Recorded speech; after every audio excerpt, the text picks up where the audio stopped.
We're tipping things off with the latest news from the Auburn Tigers basketball program as Stephen Pearl officially introduced as the new head basketball coach of the Auburn Tigers, the 22nd in school history. The 21st was his dad, Bruce Pearl, who has had the winningest coaching record of anyone there at Auburn. Yep. 2 Final Fours. The resume speaks for itself. During that time, Gerhard, he had his son, Stephen Pearl, as the assistant coach or associate head coach, different roles he's had, but he's been a part of college basketball for a long time, and Stephen Pearl officially takes over the position today. It's a weird and interesting situation because there's not a lot of times that you would say somebody who is taking over as a head coach for the first time ever and taking a part of the #1 program last year. They just set a school program mark with 32 wins a year ago. It's the first time you ever say, you hear that and you feel comfortable with it. Yes. But you do feel comfortable with Stephen Pearl because, like you said, he's been joined at the hip by his dad for a really, really long time. Yep. And we've talked about it for the last 2 days since this news broke, the fact that Stephen Pearl has come up through the ranks in the exact same way that any head coach would. And so this is a really cool story from a family dynamic. It's a really awesome story from an Auburn overall story dynamic. But I think if you're an Auburn basketball fan, you expect this train to continue rolling the way it has. Well, I don't know if you listened to much of Stephen Pearl's press conference, and we're going to in a moment, but that was one of the things that he alluded to when he had kind of a message for fans. He said, today is a day for fans to celebrate because of the retention of this staff. Yeah. Obviously, Bruce Pearl is going to go assume a position as an administrative role, so to speak, under the athletic director, kind of be an ambassador for the school, which I think fits him perfectly. I mean, he has a lot of energy left, just doesn't want to coach anymore. Okay, cool.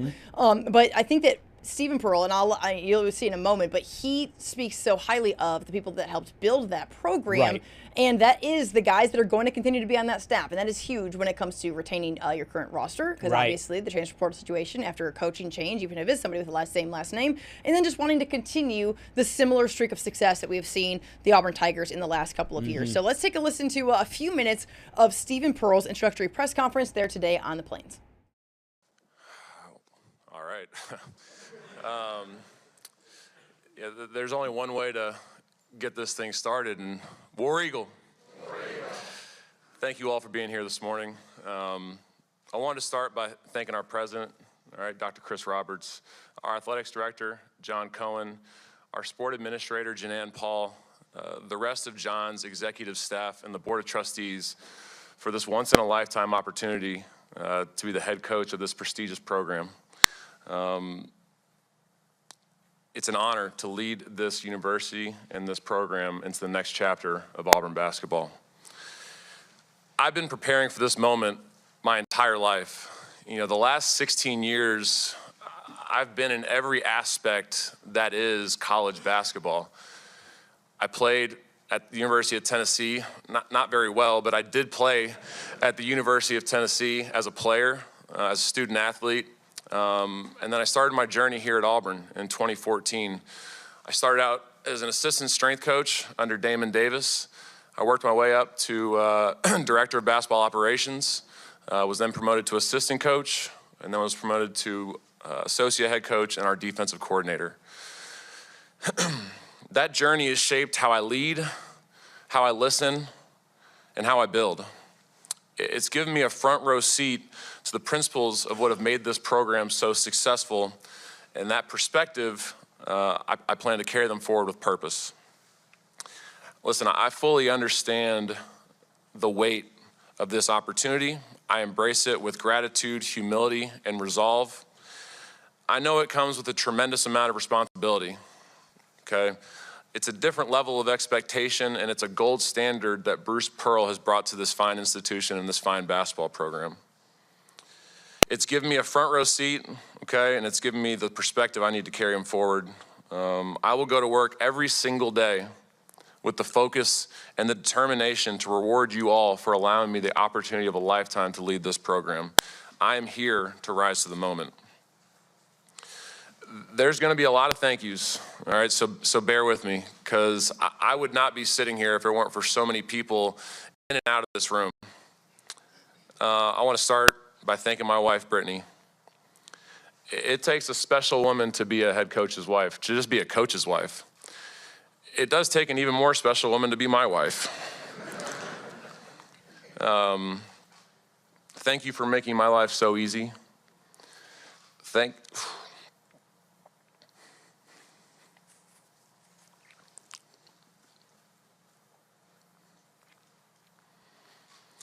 you for being my courage when doubt creeps in.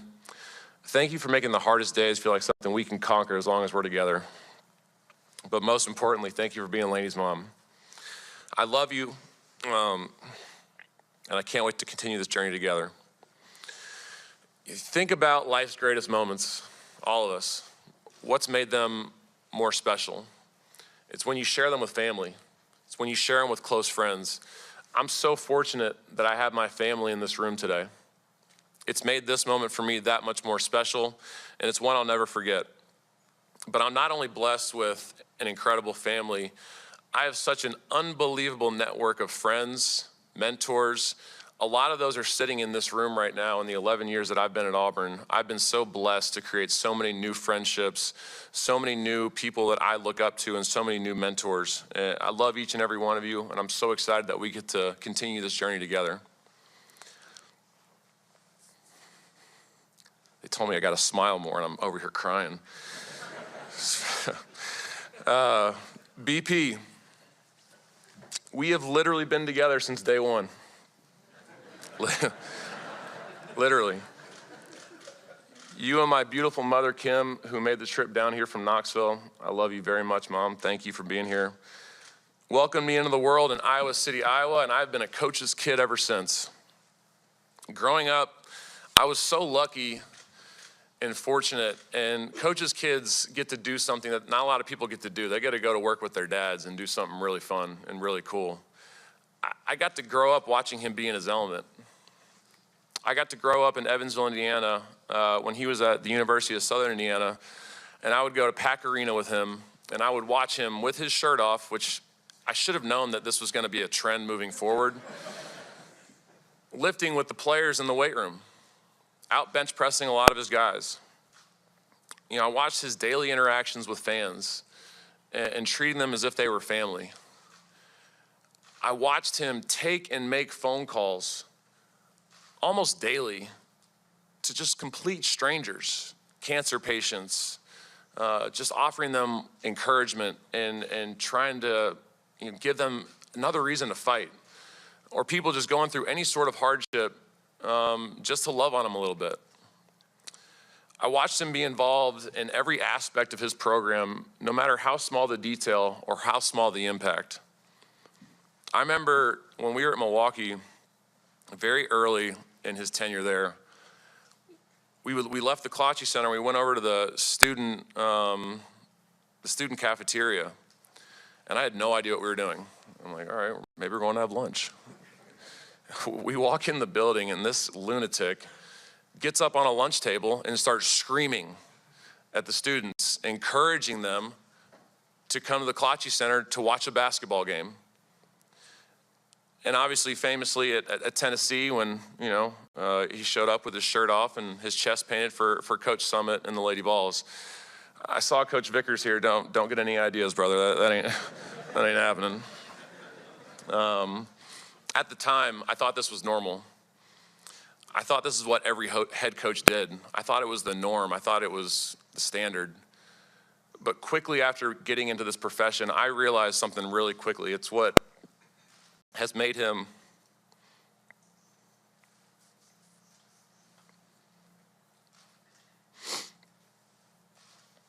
it's what's made him special. It's what's made him unique. And like John said, it's what's made him a Hall of Famer. It's made you one of the best basketball coaches in the history of this game. The 5 years I played for you, the 11 years I've been under your wing have been some of the best years of my life. We've won 367 games together, 18 of those being in the NCAA tournament. We've won 7 SEC championships, and we've been to 2 Final Fours together. I can put a number on those accomplishments, but I can't begin to quantify what I've learned from you to prepare me for this moment. It's really, really, really strong words there from Stephen Pearl. Yeah. And, I mean, he is somebody who is not new to the media. And he's spoken at every single tournament run. We've done several interviews. Yeah. But to see him in this light, in a very much deserved position, I think. I mean, the guy has paid his dues. He's paid his time. Nothing's been handed to him.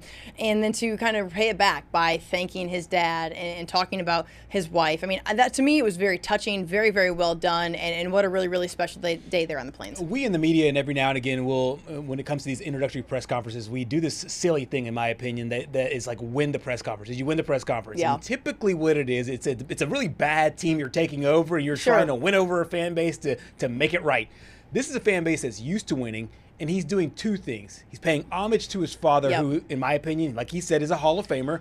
And at the second time, too, he's also letting the Auburn fans know, hey, we're still doing this. And I'm going to say he knocked this thing out of the park, because it's so special, because he is getting not only to take over for a great coach, just like we saw in Alabama, but he's doing it with a special touch, because it is his father that he's taking over for. And there's a lot of those same, he obviously is clearing those lines of distinction of like, hey, there's going to be a lot of the same things that my dad had, but he's one of one, and don't expect me to do everything the way he did it. Yeah, and I love that. He was very reassuring. If we could play the entire press conference, and one of the things that he said in there was, like I mentioned a minute ago, is like this is a day for Auburn fans to celebrate, retaining the staff. That a lot of the things in terms of the winning tradition, he feels strongly is going to remain. And I think one of the biggest things that I took away was a huge emphasis on gratitude.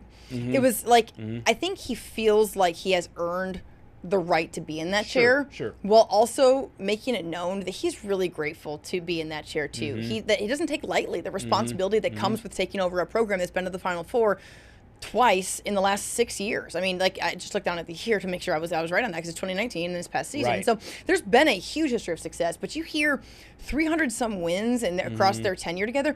I mean, that's a lot. And quite frankly, if Stephen Pearl had a different last name, Stephen Pearl is probably the head basketball coach somewhere else already right now. Right. I mean, he's probably 100%. He's probably not going to be his dad's longtime assistant. He probably would have left for at some point if that's some other guy working under Bruce Pearl. Yeah, no question. And I really like, he brought up their journey, and what I liked about it is Bruce Pearl kind of did it in the old-fashioned way. Started at a D2 college. Yeah. You're on top of lunch tables begging kids to go to basketball games in these gyms that hold 12 people in them. But Stephen was right there. Yep. And he goes to Tennessee. And at Tennessee, the women's program is bigger than the men's program. Yeah. And he supports. Bought in. Yep, absolutely. He supports with one of the greatest women's coaches of all time in Pat Summitt.